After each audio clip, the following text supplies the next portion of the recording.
మీ అందరికీ వందనాలు తెలియజేస్తూ ఉన్నా.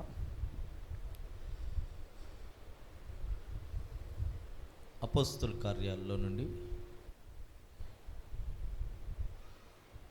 25వ అధ్యాయాన్ని మనం ధ్యానం చేస్తూ ఉన్నాం.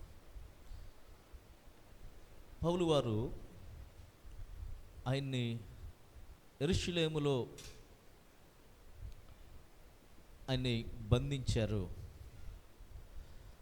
ఆ బంధించిన ఆ పరిస్థితులు ఆయన న్యాయపీఠం ఎదుట నిలవబెట్టడం, ఆ యూదులు యెరూషలేములో ఉన్న జనులు ఆయన మీద నిందారోపణ చేయటం, ఆయన పౌలు వారు నేను ఆయనలో ఉన్న నిస్వార్థతను, ఆయన అక్కడున్న ప్రజలకు నేను ఏ విధంగానూ వ్యతిరేకంగా మాట్లాడలేదు అనే సందర్భాలను ఆయన జ్ఞాపకం చేసుకుంటూ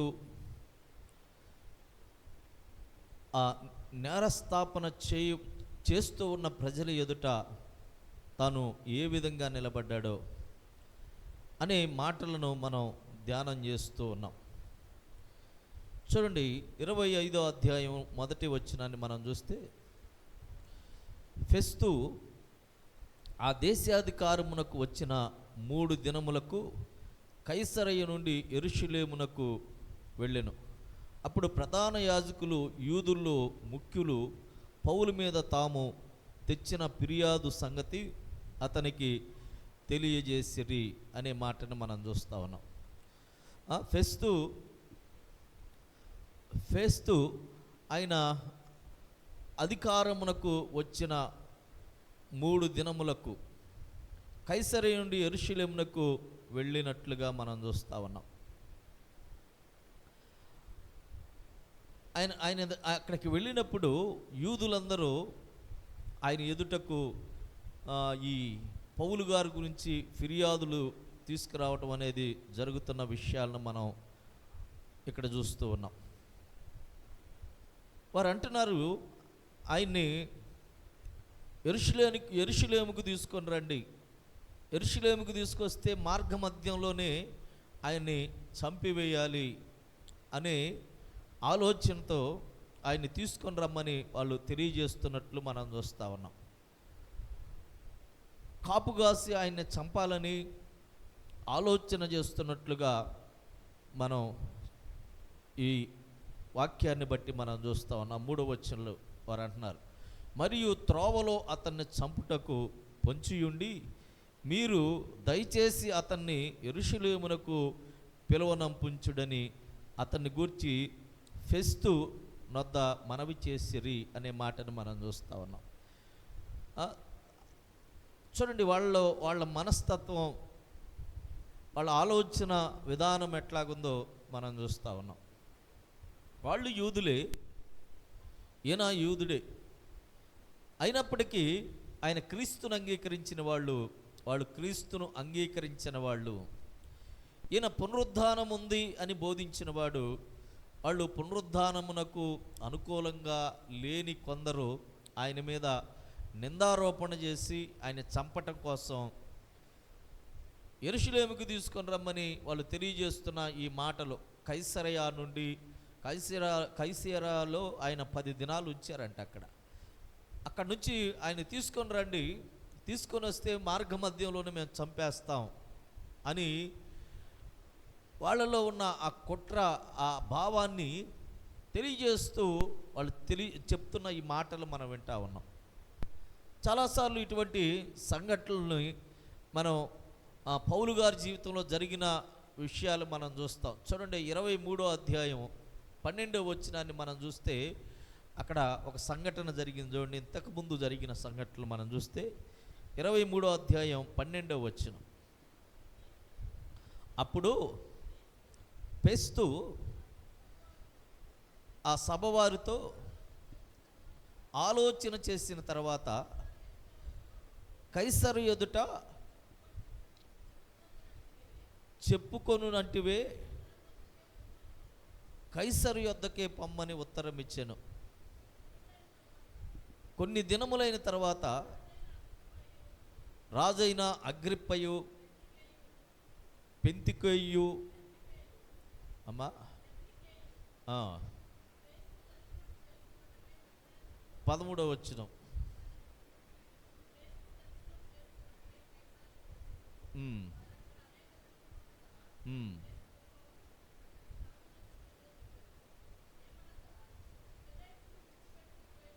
23వ అధ్యాయం అమ్మా, 23:12.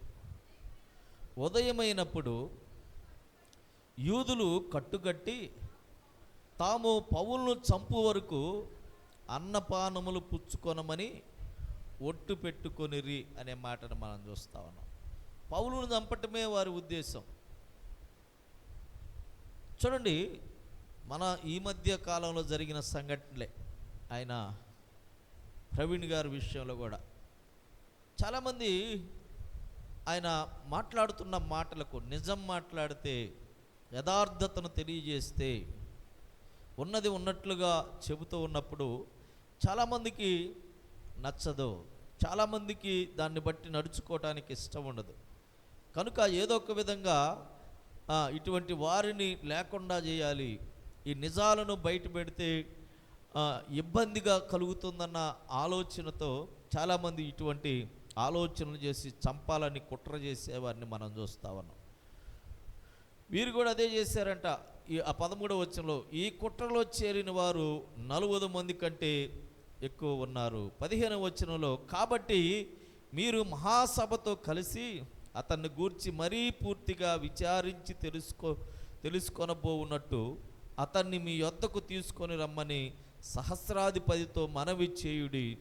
అతడు దగ్గరకు రాకమునిపే మేము అతన్ని చంపుతాం, సిద్ధమయ్యాం అనే మాటలు మనం వింటా ఉన్నాం.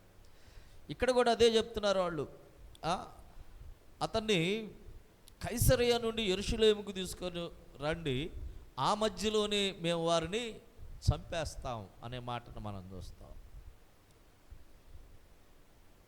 ఒక యథార్థంగా దేవుని సేవ చేస్తూ నిజాన్ని బోధిస్తున్న వారి స్థితిగతులను మనం చూస్తూ ఉన్నాం. ఎన్నో సమస్యలు, ఎన్నో ఇబ్బందికరమైన పరిస్థితులు. పౌలు గారికి ఏమన్నా తినటానికి లేక, లేకపోతే ఆయన ఏమన్నా అనాథ, లేకపోతే అజ్ఞాన అంటే కాదు. అన్ని విషయాల్లో ప్రావీణ్యము కలిగిన వాడు, జ్ఞానవంతుడైన వాడు, దేవుని యందు ధర్మశాస్త్రమందు పాండిత్యం కలిగిన వాడు, అంతేకాదు ప్రభు అయిన క్రీస్తు దర్శనం పొందినవాడు. కనుక ఆయన క్రీస్తు మార్గంలో నడుస్తున్నాడన్న ఒకే ఒక తప్పును ఆయన మీద మోపి చంపాలనే ప్రయత్నాన్ని ప్రియమైన దేవుని బిడ్డలారా ఈ మనుషులు చేస్తున్నట్లుగా మనం చూస్తా ఉన్నాం. ఆయన మీద నేరమేమీ లేదు, నిరూపించండి అంటే ఏ ఒక్కడికి చేతగట్ల అక్కడే ఆ కింద వచనాల్లో మనం చూస్తాం. వాళ్ళు ఆయన చంపాలనే ఉద్దేశమే. చాలామంది స్థితిని మనం చూస్తాం. హృదయములో అలాంటి ఒక విత్తనం పడిందంటే ఆ మనిషి మీద ఇంకా ఎన్నటన్నటికీ ద్వేషము, అసూయను పెంచుకుంటారు. లేకపోతే మేమే గెలవాలి అనే ప్రయత్నం చేసేవాళ్ళు. వీళ్ళెవరంటే పాపం చేసేవాళ్ళు అని చెప్పాలి. ఎవరి హృదయంలో అయితే పాపం ఉంటుందో వాళ్ళకి క్షమించే మనసు ఉండదు. ఎవరి హృదయంలో పాపం ఉంటుందో వాళ్ళ ముఖాల్లో నవ్వు కనపడదు. ఎవరి హృదయాల్లో పాపం ఉంటుందో వాళ్ళు యథార్థంగా ఒకరి ముఖంలో ఒకరు చూడలేరు. వీళ్ళు కూడా అంతే. వారు పౌలు చెప్పిన మాటలకు విభేదించి, పునరుద్ధానం ఉంది, క్రీస్తు ప్రభు వారు ఆ విధంగా పునరుద్ధానమయ్యాడు అని చెప్పిన మాటకు వాళ్ళని విభేదించలేదు, ఏమి లేదు. కానీ ఈయన మీద కుట్ర చేసి చంపాలని చూశాడు. ప్రియమైన దేవుని బిడ్డలారా, ఏదైనా కానీ మంచిని మంచిగా తీసుకోవటం మనం నేర్చుకోవాలి. మంచి మన హృదయంలో ఉన్నప్పుడు మన ముఖం మీద నవ్వు ఉంటుంది, మన హృదయంలో సంతోషం ఉంటుంది, మనం సమాధానంగా అందరితో జీవించగలం, అందరితో హృదయమిప్పి మాట్లాడగలిగిన వారిగా ఉంటాం. మేమే గెలవాలి అనే ఆలోచన మనకు ఉండకూడదు. తప్పుని ఒప్పుకొని ఇది మేము మాట్లాడింది తప్పు అని తెలిసినప్పుడు ఎమ్మటే మన హృదయంలోని సమాధానం అనేది రావటం అనేది ఒక మంచి లక్షణం, దేవుని బిడ్డల లక్షణం. అట్లా కాకుండా మేమే గెలవాలి, మా మాటే నెగ్గాలి అనే ద్వేషము అసూయ కలిగినప్పుడు ఇంకా మనిషికి ఈ మనిషి ఏం కోరుకుంటాడు? ఎదుటోడి పతనమే కోరుకుంటాడు. ఎదుటోడు మన ఎదుట ఉండకుండా అనుకుంటారు. ఆయన చాలామందితో మాట్లాడాడు. మన ప్రవీణ్ గారు ముస్లిమ్స్తో డెబ్యూట్ చేశాడు, ఆయన హిందూస్తో డెబ్యూట్ చేశాడు. ఆయన అనేక మంది దేవుడు లేడు అనే నాస్తికులతో కూడా ఆయన మాట్లాడాడు, చాలామందితో మాట్లాడాడు. ఏ ఒక్కరు కూడా నిజాన్ని హృదయం గురించి కొంతమంది తీసుకున్నారు, కొంతమంది తీసుకోలేకపోయారు. అటువంటి వారే కక్షగట్టి ఆయన్ని లేకుండా చేశారు. అట్లానే పౌలు గారి జీవితంలో కూడా అదే జరుగుతుంది. మరణించిన వారు మరణించటాన్ని బట్టి ఏమైనా నష్టం కలుగుతూ ఉందంటే క్రైస్తవ జీవితంలో నష్టమే కలగదు, లాభమే కలిగిద్ది. ఇంకా క్రైస్తవ జీవితంలో ఒక ఉజ్జీవమే కలిగిద్ది, కానీ ఒక బలహీనత క్రైస్తవుల్లో రాదు. ఎందుకంటే క్రైస్తవులు శ్రమల్లో వాళ్ళు ఇంకా బలం ఉంది, దేవుని ఎదుట మోకరిల్లి ప్రార్థించగలిగిన వాళ్ళు. అందుకని శ్రమలు రావటం ఒక విశ్వాసికి మేలా నష్టం అంటే మేలే. శ్రమలు మేలు, మనకి మేలు చేస్తాయి. ఎందుకు? దేవునికి ఇంకా దగ్గరగా ఉండటానికి. మనం చూస్తాం పౌలు శీలలో శ్రమ కలిగినప్పుడు, వారిని జైల్లో వేసినప్పుడు ఇంకా బిగ్గరగా దేవుణ్ణి స్తుతించి ఆరాధించారు. ఆయన ఇంకా దేవుడి దగ్గరికి వెళ్ళారు. దేవుడు వారిని చూసి వారి జీవితాల్లో నూతనమైన కార్యాలను జరిగించాడు. అక్కడ చెరసాలలు బద్దలు చేసి వారిని బయటికి విడిపించారు, రక్షణ కార్యాన్ని జరిగించాడు, గొప్పగా దేవుణ్ణి గణపరిచే విధంగా చేశాడు. అదేవిధంగా మన జీవితాల్లో కూడా శ్రమలు నాకు రాకూడదు. క్రైస్తవులకి శ్రమలు మేలు జరిగేవిగా ఉంటాయి. శ్రమలు అనుభవించిన తర్వాతే మనం ఎక్కడికి వెళ్ళాలి? శ్రమలు అనుభవించిన తర్వాతే పరలోకం చేరాలంటాడు. శ్రమ క్రైస్తవుడికి మేలు చేసేది. శ్రమ మనకు రోగం రాని, చావుకరమైన సమస్యలు రాని, మన ఇరుకులు ఇబ్బందులు రాని, ఎటువంటి పరిస్థితుల్లో అయినా క్రైస్తవుడు ఎక్కడికి వెళ్తాడంటే దేవుని పాదాల దగ్గరికి వెళ్తాడు.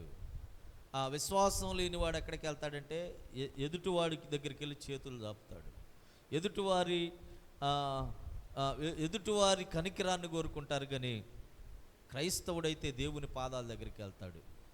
చూడండి, మనం ఎస్తేరు పరిస్థితులను మనం గమనించినప్పుడు మొర్దెకై గారు అంటాడు, ఇదిగో వస్తున్న సమస్యల్లో నువ్వు రాజు దగ్గరికి వెళ్ళి ఈ మాట చెప్పలేకపోయావా?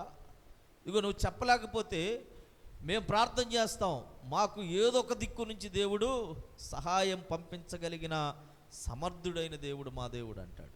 ప్రియదేవుని బిడ్డలారా, క్రీస్తుని ఎరిగిన మన జీవితాల్లో శ్రమల్లో అయినా విశ్వాసంగా నిలబడాలి. పౌలు జీవితాన్ని చాలామంది మాకు ఆదర్శం ఆయన అనటానికి, ఎందుకంటే ఆయనకు వచ్చిన కష్టాల్లో క్రీస్తుని ఎక్కడా పక్కన పెట్టలేదు. క్రీస్తు ప్రభు వారికి మొదటి స్థానం ఇచ్చాడు, ఆయన్నే గొప్ప చేశాడు. అనేక చోట్ల ఆయన పునరుద్ధానమును గురించి బోధించాడు, ఆయన శ్రమల గురించి బోధించాడు, ఆయన రక్షకుడని విమోచకుడని బోధించిన విధానాన్ని మనం చూస్తూ ఉన్నాం. ఇటువంటి పౌలు గారిని చంపాలి. ఎట్లా?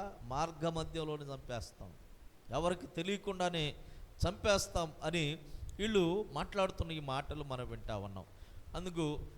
అందుకు ఫెస్తు కైసరయాలో కావలిలో ఉన్నాడు, నేను శీఘ్రముగా అక్కడికి వెళ్ళబోవచ్చున్నాను కనుక మీలో సమర్థులైన వారు నాతో కూడా వచ్చి ఆ మనుషుని యందు తప్పిదం ఏదైనా ఉంటే అతని మీద మోపవచ్చునని ఉత్తరం ఇచ్చిరి అంటున్నాడు. ఈయన యెరూషలేము నుండి కైసరుకు వెళ్తున్నాడు, అక్కడికి మీరు కూడా రండి, వచ్చి మీలో ఎవరైనా ఆయన మీద నేరం మోపి నిరూపించగలిగిన వాళ్ళు ఎవరైనా ఉంటే నాతో కూడా రండి అంటున్నాడు. నాతో కూడా రండి. ప్రియమైన దేవుని బిడ్డలారా, ఒక్క విషయాన్ని ఇక్కడ మనం గమనించాలి. క్రైస్తవుడి మీద నేరస్థాపన చేయటం కష్టం, ఎవడు చేయలేడు. ఎందుకంటే క్రీస్తుని ఎరిగిన వాళ్ళు అంత నిజాయితీగా ఉంటారు, అంత యథార్థతగా ఉంటారు. అంత యథార్థత, అంత నీతి మనలో లేకపోతే నువ్వు క్రైస్తవరాలువు కాదు, క్రీస్తుని ఎరిగిన వ్యక్తివే కాదు. నీకు ఏ విధంగానూ పరలోకం లేనే లేదు. యథార్థత లేని వారికి పరలోకం లేదు, నీతి లేని వారికి పరలోకం లేదు. అందుకని మొదట నా నీతిని, నా రాజ్యాన్ని వెతకండి అంటాడు. నీతి లేకుండా, యథార్థత లేకుండా ఇది భక్తి అని మనం చెప్పుకోలేము. అందుకని ఒక క్రైస్తవుని మీద నేరం మోపలు, క్రీస్తు ప్రభువు మీద నేరం ఏమీ లేదు. అపోస్తులైన పౌలు మీద నేరం మోపడానికి వారికి ఏంది దొరకలేదు. అదే ఇక్కడ చెప్తున్నారు వాళ్ళు. తప్పిదం ఏదైనా ఉంటే అతని మీద మోపవచ్చునని ఉత్తరం ఇచ్చాను అనే మాటను మనం చూస్తాం. తప్పేమని ఉంటే ఆయన మీద నేరం మోపండి, నేరం మోపండి అని తెలియజేస్తున్న మాటని ప్రియమైన దేవుని బిడ్డలారా వాక్యంలో మనం చూస్తాం. చూడండి, అక్కడే 18వ వచనాన్ని మనం చూస్తే, నేరము మోపిన వారు నిలిచినప్పుడు, అక్కడే 25వ అధ్యాయం 18వ వచనం, నేరము మోపిన వారు నిలిచినప్పుడు నేను అనుకొనిన నేరముల్లో ఒకటైనను అతని మీద మోపినవారు కాదు అన్నాడు. ఆయన ఏదో కొన్ని విషయాలు అనుకున్నాడంట. ఈయన మీద ఈ నేరాలు ఉండుంటే, ఈ నేరాలు ఉండుంటే, ఈ నేరాలు ఉండుంటే అంటే వాళ్ళు ఆయన అనుకున్న దానిలో ఒక్క నేరము కూడా మోపలేకపోయారంట. సమాజంలో చాలా విమర్శలు చేస్తూ ఉంటారు, కానీ తన ఎదుట కూర్చున్నప్పుడు ఆ యథార్థమైన ఆ సేవకుని మనస్సు ఎరిగినప్పుడు ఆయనలో నేరం లేదు అని మనకు అర్థమైంది. మనం కూడా ఏ సేవకుండా ఆయన చూసుకోండి, ఏదో ఒక నేరారోపణ చేస్తూ ఉంటారు. వాళ్ళు క్రైస్తవులు అయి ఉండొచ్చు, క్రైస్తవంలో లేకపోయిన వారు అయి ఉండొచ్చు, అన్యులు అయి ఉండొచ్చు. కానీ ఈయన మీద ఒక్క నేరాన్ని కూడా ప్రియమైన దేవుని బిడ్డలారా మోపలేకపోయినట్లుగా దేవుని వాక్యంలోంచి మనం చూస్తూ ఉన్నాం. కనుకనే పౌలు గారు మీద ఒక్క నేరం కూడా మోపలేదు. అక్కడే చూస్తాం చూడండి, 18వ అధ్యాయం 14వ వచనం చూడండి, ఒక మాట ఉంటుంది అక్కడ. ఆయన మీద ఎలాంటి మాటలు అన్నారు వాళ్ళు. 18వ అధ్యాయం 14వ వచనం, పౌలు నోరు తెరిచి మాటలాడబోగా గలియోను యూదులారా, ఇది ఒక అన్యాయము కానీ చెడ్డ నేరము కానీ అయిన ఎడల నేను మీ మాట సహనముగా వినుట న్యాయమే అంటున్నాడు. పౌలు గారు అంటున్నారు, ఇదిగో మీరు ఇన్ని నేరాలు మోపుతున్నారు కదా, ఒకటన్నా నేను ఒక్కటన్నా చెడ్డగా మాట్లాడానా, ఒక్కటన్నా చెడ్డగా మాట్లాడానా అని ఆయన ప్రశ్నిస్తున్న విధానం మనం చూస్తాం. ప్రియమైన దేవుని బిడ్డలారా, రోమీయులు ప్రశ్నిస్తారు. రోమా పౌరసత్వం కలిగిన పౌలు గారు కూడా ప్రశ్నించాడు, నేను చేసిన నేరమైంది. ఆయన ప్రశ్నించాడు. అక్కడ అన్యాయం జరుగుతుంటే ఇక్కడ న్యాయం జరగదు, యెరూషలేములోనే నాకు తీర్పు తీర్చాలి అని అడిగిన సందర్భం కూడా ఇక్కడ మనం చూస్తాం. మనలో న్యాయంగా మనం బ్రతుకుతూ ఉన్నప్పుడు నేరస్థాపన చేసిన వారిని మనం ప్రశ్నించవచ్చు, భయపడాల్సిన అవసరం లేదు. ధైర్యంగా మనం ప్రశ్నించవచ్చని దేవుని వాక్యంలో మనం చూస్తూ ఉన్నాం. పౌలు గారి జీవితంలో జరిగిన సంఘటనలు అవే. చూడండి, 7వ వచనం అంటాడు, 25:7లో, పౌలు వచ్చినప్పుడు యెరూషలేము నుండి వచ్చిన యూదులు అతని చుట్టూ నిలిచి భారమైన నేరములు అనేకములు మోపిరి కానీ వాటిని రుజువు చేయలేకపోయారు అంటున్నాడు. నేరం మోపటం అయింది ఈజీయే, నేరం మోపటం ఈజీయే. నేరాలు మోపుతారు. న్యాయాధిపతి దగ్గరికి వెళ్ళినప్పుడు ఆ న్యాయము నిజమైందిగా లేకపోతే నేరము మోపిన వాడు సిగ్గుపడాల్సిన పరిస్థితికి వెళ్ళిపోతారు. ఇప్పుడు కూడా మన రాష్ట్రంలో కొన్ని జరుగుతూ ఉన్నాయి. అవి న్యాయాధిపతుల దగ్గరికి వెళ్ళినప్పుడు, కోర్టులోకి వెళ్ళినప్పుడు వాళ్ళు తేలిపోతున్నారు. ఇదేం కేసు, ఇది ఎట్లా జరిగింది, అది ఎట్లా జరిగిందని వాళ్ళని ప్రశ్నించినప్పుడు వాళ్ళు దాంట్లో తేలిపోతున్న విధానాన్ని మనం చూస్తా ఉన్నాం. అలాగనే నేరం మోపేవాళ్ళు ఎలాంటి వాళ్ళు అయి ఉండాలంటే నిజంగా నేరం మోపేవాళ్ళు, నిజమైందైతే అది నిలబడిద్ది, దాని మీద గెలవగలిగిన సత్తా ఉంటుంది. కానీ వీళ్ళు ఉట్టిట్టి నేరాలు పౌలు గారి మీద మోపుతున్నారు. అందుకని ఈ మాట అంటున్నాడు, భారమైన నేరములు అనేకములు ఏం చేశారంట, ఆయన మీద మోపారు, కానీ వాటిని రుజువు చేయలేకపోయారు అనే మాటను మనం చూస్తా ఉన్నాం. 24వ వచనంలో కూడా ఒక నేరాన్ని వేశారు ఆయన. 24వ వచనం 24వ అధ్యాయం 5వ వచనం చూడండి. ఈ మనుష్యుడు పేడ వంటి వాడు, భూలోకమందున్న సకలమైన యూదులను కలహమునకు రేపు వాడును, నజరేయుల మతభేదమునకు నాయకుడినై ఉన్నట్టు మేము కనుగొంటిమి. ఇలాంటి నేరాలు చాలా ఉన్నాయి,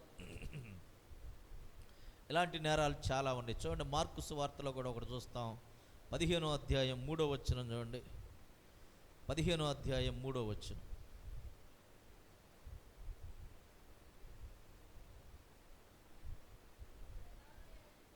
ప్రధాన యాజకుడు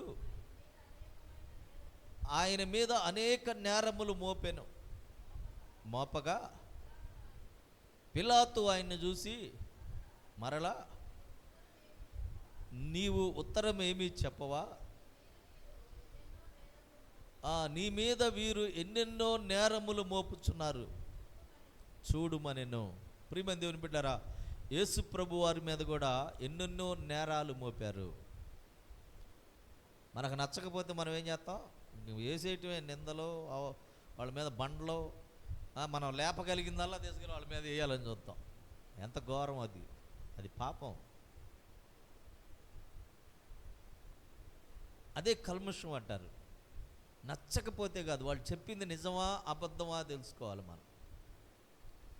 వాళ్ళని చంపితే నీకు వచ్చింది, ఒక మనిషిని, ఒక జ్ఞానం కలిగిన వారిని, ఒక యథార్థ పరుణ్ణి, ఒక నీతిమంతుడిని చంపితే నీతిమంతుల రక్తము మొరపెట్టిద్ది, నీతిమంతుల ప్రాణము మొరపెట్టిద్ది, వాళ్ళ ఘోష దేవుని దగ్గరికి వెళ్ళిద్ది. అప్పుడు మన స్థితి ఏమైద్దో ఒకసారి మనం ఆలోచన చేయాలి.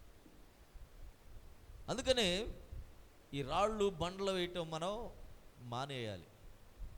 లేని వాటిని మనము వేసేవారంగా ఉండకూడదని ప్రియమైన దేవుని బిడ్డలారా, దేవుని వాక్యంలో నుంచి మనం చూస్తూ ఉన్నాం. కనుకనే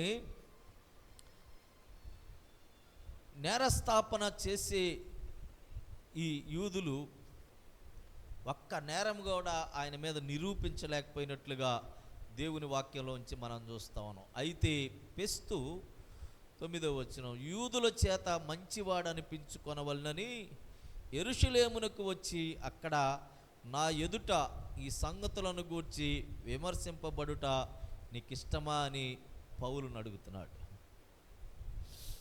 ఇది ఒక ప్లాన్ అన్నమాట. యూదుల చేత ఫెస్తు మంచివాడు అనిపించుకోవాలని. ఫెస్తు ఎవరంటే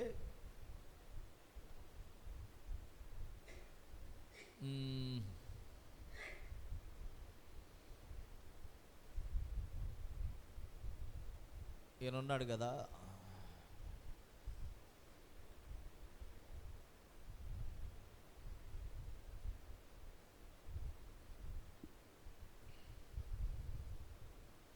బరబ్బాను విడుదల చేశాడు కదా, ఆయన ఎవరమ్మా? హేరోదు తండ్రి ఫెస్తు.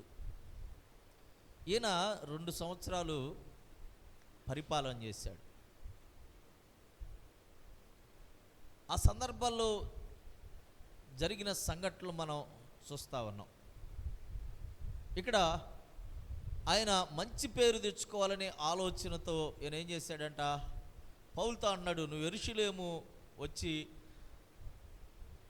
అక్కడ వాళ్ళ చేత విమర్శించబడతావా, వాళ్ళు అనే మాటలని నువ్వు వాటిని తీసుకొని వాటి గురించి నువ్వు మరలా విమర్శించగలుగుతావంటే ఆయనకు అర్థమైంది. ఈయన అంటున్నాడు, అలాగా చేయటానికి ఒప్పుకోవాలి ఆయన. యెరూషలేములో న్యాయము తీర్చే వారి ఎదుట నేను నిలబడతాను, అంతేగాని విమర్శించి మోసం చేసి చంపాలనే ప్రయత్నం చేసేవారి ఎదుట నేను నిలవను అంటాడు. అందుకు పౌలు కైసరయ న్యాయపీఠం ఎదుట నిలవబడి ఉన్నాను, నేను విమర్శింపబడవలసిన స్థలం ఇదే, యూదులకు నేను అన్యాయమేమీ చేయలేదని తమరికి బాగుగా తెలియను అంటున్నాడు. ప్రియమైన దేవుని బిడ్డలారా, నేను యెరూషలేమునకు వచ్చి యూదుల ఎదుట నేను నిలవటం కాదు, కానీ కైసరయ న్యాయపీఠం ఎదుట నిలబడతాను. ఇక్కడ న్యాయము తీర్చగలిగిన వాళ్ళు అనేక మంది ఈ న్యాయపీఠం మీద నుంచి న్యాయం తీర్చారు. వీళ్ళు మాత్రమే న్యాయం తీర్చగలిగిన వాళ్ళు. ఫెస్తు తన హృదయములో ఒక కల్మషంతో మాట్లాడుతున్నాడని ఆయన అర్థం చేసుకొని ఈయన అంటున్నాడు, నేను న్యాయము తప్పి మరణమునకు తగినదేదైనను చేసిన ఎడల మరణమునకు వెనుదీయను, వీరు నా మీద మోపుచున్న నేరముల్లో ఏదియు నిజము కాని ఎడల నన్ను వారికి అప్పగించుటకు ఎవరి తరము కాదు, కైసర ఎదుటిని చెప్పుకొందున నేను. ప్రియమైన దేవుని బిడ్డలారా, నేను నిజంగా నేరం మోపబడిన వాడినైతే నిజంగా ఆ శిక్షకు అర్హుడినై ఉంటాను. నా మీద నేరము మోపడానికి ఏమీ లేదు, కానీ నా మీద నేరము మోపాలని మీరు ప్రయత్నం చేస్తున్నారు. నేను కైసర ఎదుట న్యాయపీఠం ఎదుట నిలవబడతాను, కానీ ఈ ఫెస్తు ఆ యూదుల ఎదుట ఆ యెరూషలేములో నిలవటానికి నేను ఏమాత్రం ఒప్పుకోను అంటున్నాడు. ప్లాన్లు ఒకళ్ళు కలిసి ప్లాన్లు, మార్గమధ్యంలోనే చంపేయాలని ప్లాన్లు. చూడండి, ఎప్పటి నుంచో ఇలాంటివి జరుగుతూ ఉన్నాయి. ఎవరి మీద అంటే క్రైస్తవుల మీద, నీతి కొరకు యథార్థత కొరకు నిలవబడిన వారి మీద జరుగుతున్న ఈ ప్రయత్నాలు మనం చూస్తాం. చూడండి, స్టెఫెన్ గారు ఆయన ఏ నేరమో లేకపోయినా ఆయన జైలు పాలైపోయాడు. ఎన్నో సమస్యలకు గురవుతున్నారు. ప్రియమైన దేవుని బిడ్డలారా, ఇప్పుడు మనం చూస్తున్నాం క్రైస్తవ్యంలో చిన్న ఒత్తిడికి గురవ్వలేకపోతున్నారు. ఎక్కడి నుంచి కనీసం అక్కడికి వెళ్దాం రండి అమ్మ ప్రార్థన కంటే రాలేని క్రైస్తవ్యం, ఈ దుర్మార్గమైన క్రైస్తవ్యం. అన్ని చోట్లకి వెళ్తాం మనం, అన్ని ఊర్లు దాటి వెళ్తాం, 1000 కిలోమీటర్లు 100 కిలోమీటర్లు వెళ్తాం, కానీ దేవుని సన్నిధికి ఇది కాదమ్మా ఆ పేటలో ప్రార్థన ఉంది రండి అని పిలిచినప్పుడు రాలేరు. వీళ్ళు చూడండి, ప్రాణాలకు వడ్డీ దేవుని కొరకు ప్రయాణాలు చేస్తాం. మనం ఏం చేయాలి? ఇంట్లోనూ కూర్చోవాలా, మనకి పరలోకం రావాలి, అన్నీ రావాలి. స్వార్థ పని చేయం, ఏం చేయం, కష్టం లేదు, అన్ని సుఖాలు బంగారాలు గింగారాలు దేవుడి దగ్గరికి రాగానే మనకు వచ్చి పడాలి అనే ఆలోచనతో ఉంటాం. ప్రయాస క్రైస్తవం అంటే అంటాడు కదా ఆయన, ప్రసవ వేదన పడుతున్నాను అంటాడు ఆయన. ప్రసవ వేదన, క్రైస్తవం అంటే ప్రసవ వేదన. 2-3 చూసాము ఈ నెలలో మనం. ఇంతలో కడుపులు వేసుకునే వాళ్ళు తిరుగుతూ ఉంటే మనకు నొప్పి పుడుతుంది. వాళ్ళకి ఎట్లాగుందో తెలియదు, కానీ మనకు నొప్పి పుట్టింది. వాళ్ళు కనిన తర్వాత అమ్మ భారం తీరిందన్నాం. ఈ క్రైస్తవ్యం చచ్చిపోయినప్పుడే మనం చచ్చిపోయినప్పుడే ఈ భారం మన మీద నుంచి పోయి తప్పితే ఈ క్రైస్తవంలో ఉన్న వాళ్ళకి, నటించే వాళ్ళకి కాదు, క్రైస్తవం అని నటించే వాళ్ళకి భారం ఏముండదు. వాళ్ళు తింటారు, తొంగుంటారు, లెగుతారు, వాళ్ళు కావాల్సినవి చూస్తారు, కావాల్సినవి తింటారు, కావాల్సినవి తాగుతారు, అన్నీ చేస్తారు. వాళ్ళకి ఇది ముట్టకూడదు, ఇది చేయకూడదు, ఇట్లా జీవించకూడదు, ఒక నిబద్ధత ఉండాలి, ఒక నీతి ఉండాలి, ఒక యథార్థత ఉండాలి, అది ఉండదు వాళ్ళకి. కనుక వాళ్ళకి బాధ ఉండదు, బందీలు ఉండవు, ఏముండవు. వాళ్ళకి ఏదైనా ఉందంటే ప్రార్థన అనగానే ఇన్ని అడ్డంకులు పెడతారు. వాళ్ళు క్రైస్తవులు కాదు, నీతి మాలిన వాళ్ళు, యథార్థత లేని వాళ్ళు, భక్తి కొరకు ప్రయాసపడని వాళ్ళు, విశ్వాసమును ముగించాలనే కోరిక, పరుగు కడముట్టించాలనే కోరిక లేనివాళ్ళు. ప్రియదేవుని బిడ్డలారా, దేవుని కొరకు ఎందాకైనా వెళ్ళే మనసు కలిగిన ఈ క్రైస్తవుల్ని మనం చూస్తా ఉన్నాం. ఆయన అంత శ్రమపడ్డాడు, ఆయన చంపటానికి ఎన్నో ప్రయత్నాలు చేశాడు, కానీ తనకు దేవుడిచ్చిన జ్ఞానమును బట్టి ప్రశ్నిస్తూ, నేరారోపణ చేసిన వారిని తిరిగి ప్రశ్నిస్తూ, ఆయన తనని కాపాడుకుంటూ దేవుణ్ణి గణపరుస్తూ ఆయన జీవించిన విధానాన్ని మనం చూస్తావా? దేవుణ్ణి గణపరిచిన నీ ప్లాన్లు ఎక్కడ ఉపయోగిస్తావు? ప్రార్థన దగ్గర ప్లాన్లు ఉపయోగించు, మిగతా వాటన్నిటికీ భయంకరమైన ప్లాన్లు వేస్తాం. దేవుడి దగ్గరికి రాగానంటే ఆటంకాన్ని కలిగించుకునే మనస్సు మనలో చూస్తాం. అర్థమైపోయింది కదా మనకి ఎవరు విశ్వాసులు ఎవరు అవిశ్వాసులు అనేది మనకు అర్థమైపోయింది. అక్కడ ఆయన అంటున్నాడు చూడండి, ఎంత చక్కటి మాట అన్నాడు చూసావా? నేను న్యాయము తప్పి మరణమునకు తగినదేదైనను చేసిన ఎడల మరణమునకు వెనుదీయను అన్నాడు. న్యాయము తప్పి నేను ఏదైనా తప్పు చేస్తే మరణానికి నేను వెనుదిరగను అంటున్నాడు. మనం న్యాయమే ఉండదు, అంతా అన్యాయమే, కానీ మనమే గెలవాలనుకుంటాం. కుదరదు. ఈ లోకంలో గెలవచ్చు కానీ పరలోకంలో దేవుడు నీకు ఆ స్థానాన్ని ఇవ్వలేడు. పౌలు గారికి అంత ధైర్యంతో ఆ మాట అనగలుగుతున్నాడంటే ఆయన దేవుని కొరకు ఎట్లా జీవించాడో మనం ఆలోచించాలి. అందుకు ఫెస్తు ఏమంటున్నాడు చూడండి, అప్పుడు ఫెస్తు తన సభవారితో ఆలోచన చేసిన తర్వాత కైసరు ఎదుట చెప్పుకొందునంటివే కైసరు నొద్దకే పోవుదువని ఉత్తరమిచ్చెను. ప్రియమైన దేవుని బిడ్డలారా, చూడండి, ఈ యూదులు ప్లాన్ వేసి ఈ ఫెస్తు ద్వారా ఆయన్ని చంపాలని ప్రయత్నం చేశాడు. కానీ పౌలు గారు కైసరద ఎదుటనే నేను నిలబడతాను అని చెప్పాడు. అక్కడ నుంచి వాళ్ళు పౌలు గారులు ఏమీ లేదు కదా, ఆయన ఎందుకు ఇబ్బంది పెట్టాలి, వాళ్ళే కొంతమంది కూర్చొని మాట్లాడుకున్నారంట. అక్కడ అన్నారు, సభ వారితో ఆలోచన చేసిన తర్వాత కైసరు ఎదుట చెప్పుకున్నట్టువే అన్నారు. సభ వారితో ఆలోచించిన తర్వాత కైసరుతో చెప్పుకుంటారన్నావు కదా అని ఆయన చెప్తూ కైసరు నొద్దకే పోవుదునని చెప్పిన తర్వాత వీళ్ళందరూ సమావేశమై వీళ్ళు మాట్లాడుకొని తర్జన భర్జన అయ్యారంట. తర్జన భర్జన అయిపోయారు. ఏం చేయాలి, ఈ పౌలు గురించి మనం ఏం చేయాలని. ఇక్కడ చూడండి, అగ్రిప్ప కొన్ని దినములైన తర్వాత రాజైన అగ్రిప్ప బెర్నికేయు ఫెస్తు దర్శనము కొనుటకై కైసరేకు వచ్చిరి. వారు అక్కడ అనేక దినములు ఉండగా ఫెస్తు పౌలు సంగతి రాజుకు తెలియజెప్పాను. ఏమనగా, ఫిలిక్స్ విడిచిపెట్టిపోయిన ఒక ఖైదీ ఉన్నాడు. నేను యెరూషలేములో ఉన్నప్పుడు ప్రధాన యాజకులను యూదులను పెద్దలను అతని మీద తెచ్చిన ఫిర్యాదు తెలిపి అతనికి శిక్ష విధింపవలనని వేడుకొనిరి. అందుకు నేను నేరము మోపిన వానికి ముఖాముఖిగా వచ్చి తన మీద మోపబడిన నేరమును గూర్చి సమాధానము చెప్పుకొనుటకు అవకాశం ఇయ్యక మునుపు ఏ మనుషునినైనను అప్పగించుట రోమియులకు ఆచారము కాదని ఉత్తరమిచ్చి తిని అనే మాటను మనం చూస్తా ఉన్నాం. నేరము మోపక మునుపు ఆయన్ని అప్పగించటం రోమీలకు అది సంస్కారం కాదు, అది ఆచారం కాదు.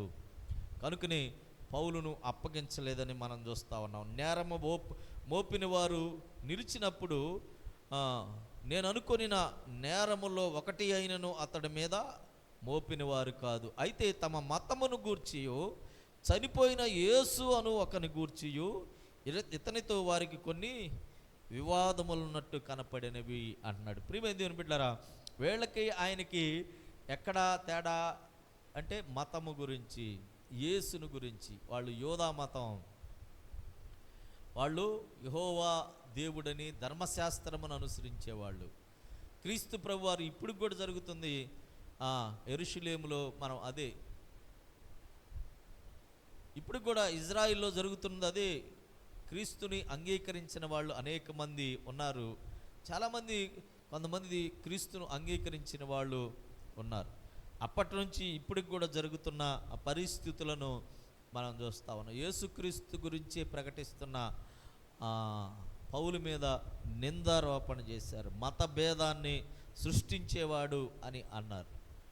ఆ యేసు బ్రతికి ఉన్నాడని 20వ వచనంలో ఆ యేసు బ్రతికి ఉన్నాడని పౌలు చెప్పెను.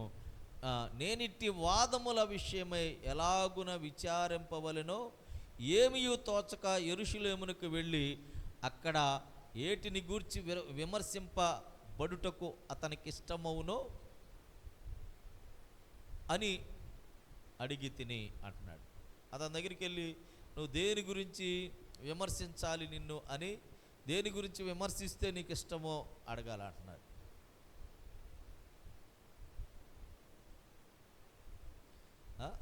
మొదటి మాట, ఆ యేసు బ్రతికి ఉన్నాడని పౌలు చెప్పాను. అంతే కదా, పౌలు గారు చూశాడు. ఎప్పుడు ఆయన మరణించి తిరిగి లేచిన తర్వాత క్రైస్తవులను చంపుతూ ఉంటే దేవుడికి ఆయన ప్రత్యక్షమై సౌలా సౌలా నువ్వెందుకు నన్ను హింసిస్తున్నావు, నువ్వెవరు ప్రభు అంటే నువ్వు హింసిస్తున్న క్రీస్తుని అన్నాడు.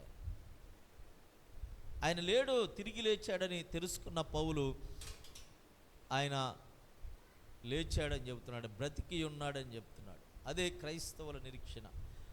ఆయన లేచినట్లే మనం కూడా లేచి పరలోకానికి వెళ్ళాలి అనే ఒక నిరీక్షణతో మనం కూడా దేవుణ్ణి వెంబడించే వారిగా ఉన్నాం. దేవునితో నడిచే మనసు కలిగిన వారిగా ప్రియమైన దేవుని బిడ్డలారా మనం ఉన్నాం. చూడండి, ఆ చక్రవర్తులు మాట్లాడుకుంటూ వాళ్ళు 22వ వచనంలో, అందుకు అగ్రిప్ప ఆ మనుషుడు చెప్పుకున్నది నేనును వినగోరుచున్నాను, ఫెస్తుతో అనగా అతడు రేపు వినవచ్చును అని చెప్పాను. కాబట్టి మరునాడు అగ్రిప్పయు బెర్నికేయు మిక్కిలి ఆడంబరముతో వచ్చి సహస్రాధిపతులతోనూ పట్టణ మందలి ప్రముఖులతోనూ అధికార మందిరములో ప్రవేశించిన తర్వాత ఫెస్తు ఆజ్ఞయీగా పౌలుని తీసుకొచ్చి వాళ్ళు ఎదుట నిలబెట్టారు. అప్పుడు ఫెస్తు, అగ్రిప్పరాజా, ఇక్కడ మాతో ఉన్న సమస్త జనులారా, మీరు ఈ మనుషుని చూస్తున్నారు. యెరూషలేములోను ఇక్కడను యూదులందరూ వీడు ఇక బ్రతక తగడని కేకలు వేయచ్చు అతని మీద నాతో మనము చేసుకొనిరి అంటున్నాడు. ఆ పౌలు గారిని చూసినప్పుడల్లా వీళ్ళు ఏమంటున్నారు, కేకలేసి ఏమైనా బ్రతకకూడదని ప్రియమైన దేవుని బిడ్డలారా ఆలోచన చేశారు. ఎన్ని చోట్ల ఆయన గురించి చెప్పారు చూడండి. ఆ 11వ వచనంలో, నేను న్యాయము తప్పి మరణమునకు తగినది ఏదైనను అని ఆయనే అన్నాడు. అక్కడ 12వ వచనంలో, అప్పుడు ఫెస్తు తన సభవారితో ఆలోచన చేసిన తర్వాత కైసరు ఎదుట చెప్పుకొందునంటివే, కైసరుని వద్దకే పోవాలని ఆయన చెప్పిన మాటలు మనం విన్నాం. 23వ అధ్యాయం 9వ వచనంలో కూడా ఈ మాటలు చూస్తాం.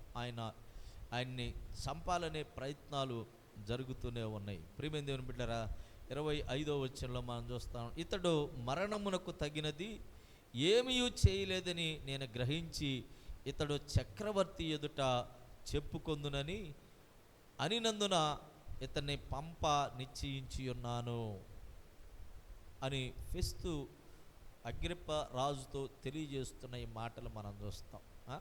మనం అగ్రిప్ప అనే మాటను ఎక్కడ వింటాం? మనకి ఇప్పుడు కూడా ఉన్నాయి. ఆర్సిఎం చర్చిలోకి వెళ్తే ఫాదర్ అగ్రిప్ప గారు అని పిలువబడుతున్న మాటలు మనం వింటాం.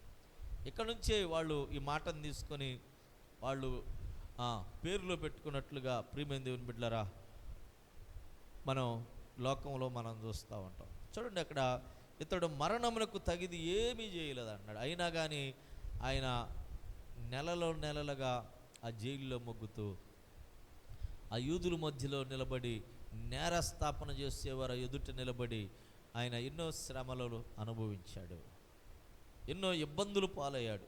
అందుకనే ఇతని గూర్చి మన ఏలిన వారి పేర వ్రాయుటకు నాకు నిశ్చయమైనది ఏమీ కనబడలేదు గనుక విచారణ అయిన తర్వాత వ్రాయుటకు ఏమైనానో నాకు దొరకవచ్చునని మీ అందరి ఎదుటకి అగ్రిప్ప రాజా, ముఖ్యముగా మీ ఎదుటికి అతని రప్పించి ఉన్నాను. ఖైదీ మీద మోపబడిన నేరములను వివరింపకుండా అతన్ని పంపుట యుక్తము కాదని నాకు తోచుచున్నది అని చెప్పాను అనే మాటను మనం వింటా ఉన్నాం. ఖైదీ అని పేరు చేశారు ఆయన మీద. ఖైదీలు అని పేరు పౌలుకి, శీలకి, ఇట్లా చాలామంది ఎన్నో పరిస్థితుల్లో ఖైదీలుగా మారారు. కారణం ఏంటంటే క్రీస్తుని రక్షకుడుగా అంగీకరించినది. ఈ మాటలన్నీ చదివాం. ఎక్కడైనా పౌలు మీద ఒక నేరము మోపినట్లుగా మనం చూసామంటే అన్ని అబద్ధపు నేరాలు మోపారు, చంపాలనే ప్రయత్నమే చేశారు. కనుక వారికి ఏ నేరమో దొరకలేదండి. క్రీస్తు ప్రభు వారి దగ్గరికి కూడా మనం వెళితే ఈయనలో ఆయనకి ఏ నేరం కనపడలేదన్నాడు. ఏ నేరం కనపడలేదని చేతులు కడుక్కొని పక్కకు వెళ్ళిపోయాడంట. నేరము చేయని వాడు ఎవరన్నా ఉన్నాడంటే క్రైస్తవుడు. నేరము చేస్తూ కూడా క్రైస్తవులుగా బ్రతుకుతున్నామేమో ఒకసారి మనల్ని మనం పరిశీలించుకోవాలి. నేరం చేస్తూ పాపం చేస్తూ పాపపు జీవితంలో బ్రతుకుతూ ఇంకా పరిశుద్ధులు అనే ఒక అని మనం అనుకుంటున్నామేమో. నీకు నువ్వు మోసపోతున్నావు. క్రైస్తవుల మీద నేరం మోపగలిగిన వాడు ఎవడలేడు. అంత ధైర్యవంతుడు క్రైస్తవుడు. అంత ధైర్యంగా జీవించగలిగిన వాడు క్రైస్తవుడు. ప్రియమైన దేవుని బిడ్డలారా, నేరారోపణ చేసినా కానీ నేరము కనపడని వ్యక్తి ఎవరంటే క్రైస్తవుడు. ఇంకా నేరాలు ఎన్నో పెట్టుకొని మనం ఇంకా క్రైస్తవులంగా చలామణి అయ్యేవాళ్ళని కొంతమందిని చూస్తాం. వాళ్ళు ఎప్పుడొకప్పుడు బయటపడతారు, ఎప్పుడొకప్పుడు దుమ్మైపోతారు, వాళ్ళు ఎగిరిపోతారు. అందుకని ప్రభు అంటాడు, ఎదగని ఏమేమి గోధుమలు గురుగులు రెండు ఎదగని అంటున్నారు. మనం అందరిని సమానంగానే చూస్తాం. అక్కడ భేదం ఏమీ లేదు. భేదం ఎక్కడ చూస్తామంటే యేసు ప్రభుడు రాకడలో మనం చూస్తాం. ఎత్తబడే వాళ్ళు ఉంటారు, విడవబడే వాళ్ళు ఉన్నాడు. విడవబడే వాళ్ళకు శ్రమ అన్నాడు దేవుడు. ప్రియమైన దేవుని బిడ్డలారా, అందుకని క్రైస్తవ జీవితంలో క్రీస్తుని ఎరిగిన మనలో ఇతరుల మీద నేరం మోపకూడదు.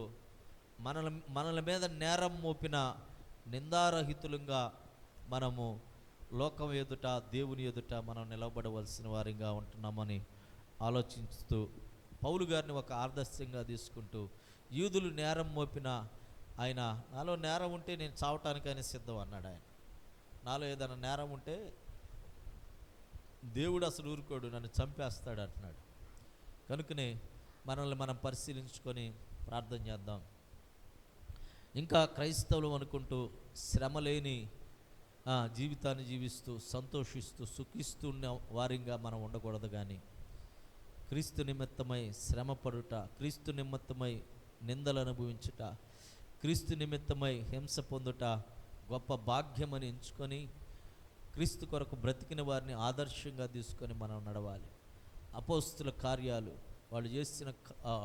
వాళ్ళు అనుభవించినవి ఎన్నో, వాళ్ళు చేసిన అద్భుతాలు ఎన్నో, ఆశ్చర్యమైన కార్యాలు ఎన్నో మనం చూస్తూ ఉన్నాం. కనుక మనల్ని మనం పరిశీలన చేసుకుందాం.